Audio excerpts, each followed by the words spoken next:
সহকর্মী ফারজানা আক্তার যুক্ত হচ্ছেন আমাদের সঙ্গে। ফারজানের আগে আপনার সঙ্গে কথা হচ্ছিল সংসদ ভবনের ১৬ নম্বর গেট থেকে, আপনি বলছিলেন কথা এবং হয়তো সরে এসেছেন সেখান থেকে কিংবা আশপাশে আছেন যেখানে সাধারণ মানুষদের একটা উপস্থিতি আমরা দেখতে পাচ্ছি।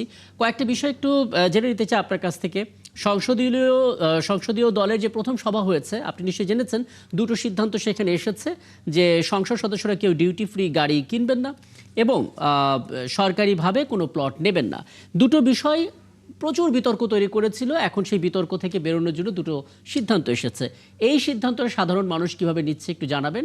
পাশাপাশি সংবিধান সংস্কার পরিষদের যে সদস্য না দেয়া, শপথ না নেওয়ার ইস্যু, সেটা নিয়ে কি প্রতিক্রিয়া হচ্ছে সেটা একটু জানাবেন আমাদেরকে। হ্যাঁ, রাকিব, বিএনপি তাদের বৈঠকে যে প্লট এবং গাড়ির বিষয়ে যে সিদ্ধান্তটি নিয়েছে, এটিকে কিন্তু এখানে যারা আমরা দেখছি সাধারণ মানুষ এবং নেতাকর্মীরা, তারা কিন্তু সাধুবাদ জানাচ্ছে এবং তারা যেমনটি বলছে বিগত সময়ে সরকারি দল সরকারি বিভিন্ন যেসব সুযোগ সুবিধা ব্যবহার করত বা কাজের বাইরেও বেশি করে ব্যবহার করতো, সেই জায়গা থেকে বিএনপি বেরিয়ে আসতে চাচ্ছে। এটিকে তারা ভালোভাবেই দেখছেন। এবং আরেকটি বিষয় যেটি বিএনপি যে কিছুক্ষণ আগে শপথ নিল এবং এরপর আমরা দেখেছি তারা গণভোটের যে সংস্কার পরিষদের সেই শপথটা কিন্তু নেয়নি এবং এরপরে কিন্তু আমরা শুনছিলাম যে জামাত বা 11 দলীয় জোটের পক্ষ থেকে সেই বিষয়ে এখন সিদ্ধান্ত আসতে যাচ্ছে তারা কি শপথ নেবে নাকি না। এবং আমাদের গণমাধ্যম কর্মীদেরও কিন্তু এখানে যারা সাধারণ মানুষ রয়েছেন তারা কিছুক্ষণ পরপর প্রশ্ন করছেন যে আসলে কারা শপথ নিল কারা নিল না। আমার এখানে আমরা দেখতে পাচ্ছি কয়েকজন আছেন বিএনপি নেতাকর্মী এবং সাধারণ মানুষ, আমরা তাদের প্রতিক্রিয়া যদি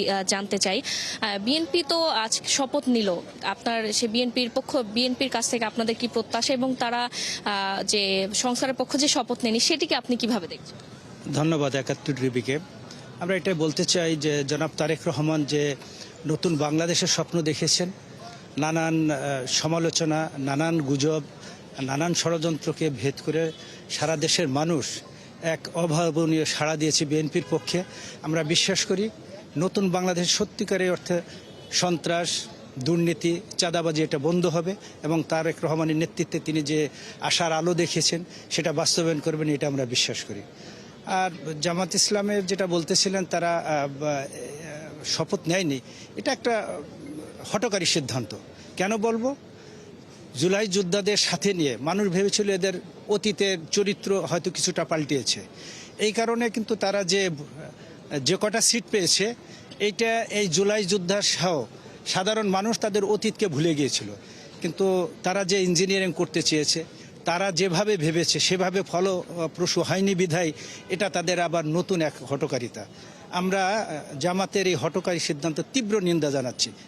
ধন্যবাদ আপনাকে। রাকিব, যেমনটি শুনছিলেন তিনি আসলে বিএনপির একজন নেতা এবং তিনি যেমনটি বলছে যে জামাত বা 11 দলীয় জোট শপথ নিয়ে এখন যে সিদ্ধান্ত নিতে যাচ্ছে বা তারা যেমনটি বলছে, আমরা যেমনটি শুনছি যে শপথ তারা নাও নিতে পারেন, এটাকে তারা হঠকারী সিদ্ধান্ত বলছে। এবং আমরা কিন্তু এ নিয়ে মিশ্র প্রতিক্রিয়া দেখছি। সাধারণ মানুষও যেমন বলছিল যে সংস্কারের পক্ষ যে শপথ সেটি বিএনপি এখন নিলে ভালো হতো, যদিও বিএনপির পক্ষ থেকে বলা হচ্ছে এই বিষয়ে যেহেতু সংবিধানে স্পষ্ট কোনো কিছু নেই এবং সংসদে যাওয়ার পর হয়তো সংবিধানে এই বিষয়টি সংবিধানে যখন অন্তর্ভুক্ত করা হবে এবং কে এই যে সংস্কার পরিষদের শপথ এই বিষয়টি যখন পরিষ্কার করা হবে তখন হয়তো সিদ্ধান্ত নেওয়া হবে, এমনটি কিন্তু বিএনপির পক্ষ থেকে জানিয়েছেন। এবং এই বিষয়ে কিন্তু আমরা দেখছি মিশ্র প্রতিক্রিয়া চলছে এবং এবার 299 আসনে ভোট হয়েছে, এর মধ্যে আমরা দেখেছি 297টি আসনের যে ফলাফল দিয়েছে সেখানে বিএনপি সংখ্যাগরিষ্ঠতা লাভ করেছে, তারা জোটে 212টি আসন পেয়েছে।